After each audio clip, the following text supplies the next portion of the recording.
Hey my YouTube family, good morning. कैसे हैं आप सब?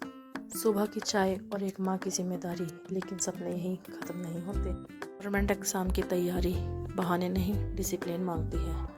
अदर एस्पिरेंट्स तो सिर्फ अपने पढ़ाई पर फोकस कर पाते हैं, लेकिन अगर आप एक एस्पिरेंट के साथ साथ एक मॉम भी हैं, एक हाउसवाइफ भी हैं, तो आप समझती हैं कि हमें अपने बच्चों को प्रायोरिटी देनी है, अपनी फैमिली को प्रायोरिटी देनी है, लेकिन स्टडी को हम भूल नहीं सकते। वह भी हमारे लिए प्रायोरिटी है। तो उसके लिए हमें टाइम कैसे निकालना होगा, वो मैनेजमेंट कैसे करना होगा, ये सब देखते हैं। तो चलिए स्टार्ट करते हैं मेरे साथ।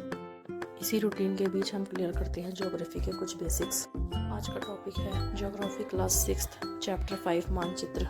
ये यूपी बोर्ड की बुक का टॉपिक है, एनसीईआरटी का नहीं। यूपी बोर्ड समग्र शिक्षा बुक में भी टॉपिक बहुत ही ज़्यादा अच्छे से एक्सप्लेन कर रखा है, इसीलिए हम इस बुक में से पढ़ते हैं क्योंकि हमारे पास ये बुक अवेलेबल भी है। तो हम ये पढ़ेंगे मानचित्र। इसमें हमें कंपास, दिशाओं के बारे में और दिशा सूचक यंत्र के बारे में, मैप कैसे होते हैं, दिशा कैसे, निर्देशांक कैसे होते हैं, इन सब चीज़ों के बारे में, पैमाना क्या होता है, माप क्या होते हैं, सिंबल्स क्या होते हैं, इन सब चीज़ों की बेसिक नॉलेज के लिए हम पढ़ते हैं इसको। ओके, तो स्टार्ट करते हैं। यूपी बोर्ड भूगोल क्लास 6 चैप्टर 5 मानचित्र। मानचित्र क्या होता है? सामान्य रूप में पृथ्वी या उससे किसी भाग का चपटी सतह पर समान अनुपात को में प्रदर्शन करना मानचित्र कहलाता है। अभी हमने ग्लोब पढ़ा था पिछली क्लास में। तो ग्लोब तो होता है एक बॉल के अकॉर्डिंग होता है ग्लोब, और उसके ऊपर बिल्कुल एग्जैक्ट पृथ्वी की ही तरह सब चीज़ें दिखाई गई हैं। लेकिन ये मानचित्र है। मानचित्र का मतलब है कि किसी भी चपटी सतह जैसे कि ये एक पेज है, एक चपटी सतह है, समतल है, इस पर समान अनुपात में प्रदर्शन, यानी कि बताया गया है कि किस जगह पृथ्वी का क्या भाग है, कहाँ पर कौन सा देश है, कहाँ पर महासागर है, ये सब चीज़ें उस पर दिखाई जाती हैं। मानचित्र पृथ्वी की सतह या किसी एक भाग का पैमाने की सहायता से सरलतम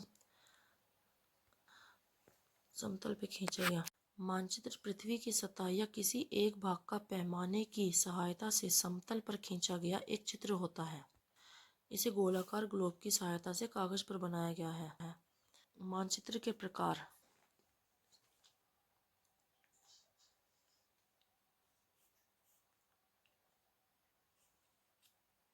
पहला भौतिक मानचित्र, दूसरा राजनीतिक मानचित्र, तीसरा थर्मेटिक मानचित्र और एक चौथा है भूराजस्व मानचित्र। इन सब के बारे में पढ़ते हैं। भौतिक मानचित्र पृथ्वी के प्राकृतिक रूप जैसे पर्वत, पठार, मैदान, नदी, महासागर आदि को दर्शाने वाले मानचित्रों को भौतिक मानचित्र कहा जाता है। दूसरा राजनीतिक मानचित्र राज्य, नगरों, शहरों, गांवों और विश्व के सभी देशों को तथा उनकी सीमाओं को दर्शाने वाले मानचित्र को राजनीतिक मानचित्र कहते हैं। तीसरा थीमेटिक मानचित्र कुछ मानचित्र विशेष जानकारियां प्रदान करते हैं, जैसे सड़क मानचित्र, वर्षा मानचित्र, वन तथा उद्योगों आदि के वितरण दर्शाने वाले मानचित्र। इस प्रकार के मानचित्र को थीमेटिक मानचित्र कहते हैं।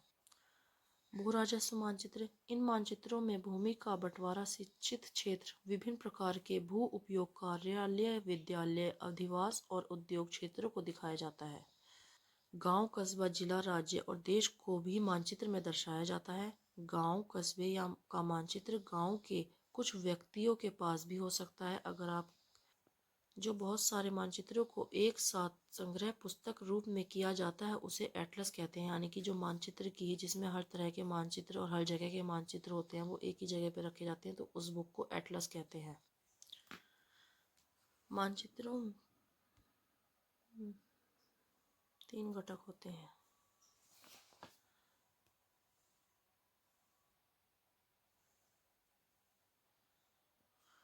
मानचित्रों में 3 घटक होते हैं।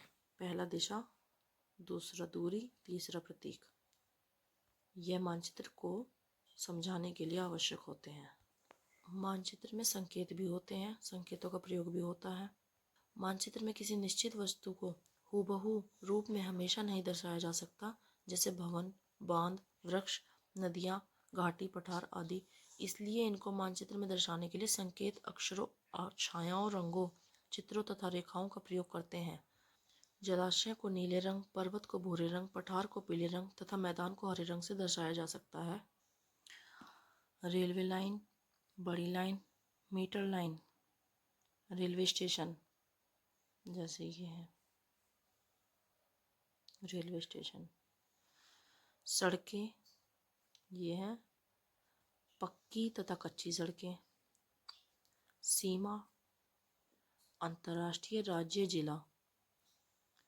नदी, कुआं, तालाब, नहर, पुल। नदी, कुआं, तालाब, नहर, पुल। मंदिर, गिरजाघर, मस्जिद, छतरी। मंदिर, गिरजाघर, मस्जिद, छतरी। पोस्ट ऑफिस, पोस्ट एवं telegraph office, police station. Post office, post एवं टेलीग्राम ऑफिस, पुलिस स्टेशन। बस्ती, कब्रिस्तान, बस्ती, कब्रिस्तान। पेड़, घास, पेड़, घास, इस तरह से दर्शाया जाता है। योजना या खाका भी होता है। कभी कभी छोटे स्थान को विस्तार से दर्शाने की आवश्यकता होती है। इसके लिए एक योजना बनानी पड़ती है। यह योजना किसी भवन या कमरा अथवा किसी छोटे क्षेत्र का खींचा हुआ बाहरी रूप होता है, जैसे कि किसी घर, कक्षा या बाजार का खाका। इस प्रकार एक बड़े पैमाने वाले मानचित्र से बहुत सी जानकारियाँ प्राप्त होती हैं, जैसे किसी कमरे की लंबाई और चौड़ाई।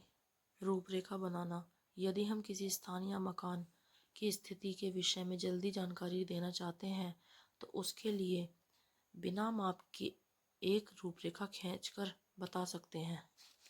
इम्पोर्टेंट चीज़ें इस चैप्टर से भी कंप्लीट हो चुकी हैं। तो हमने मानचित्र चैप्टर को इतने बेसिक्स को इतने ही आसान भाषा में समझा है। आगे के चैप्टर्स के लिए इस चैनल को ज़रूर सब्सक्राइब करें। वीडियो अच्छी लगी हो तो शेयर करें, लाइक करें। Thank you.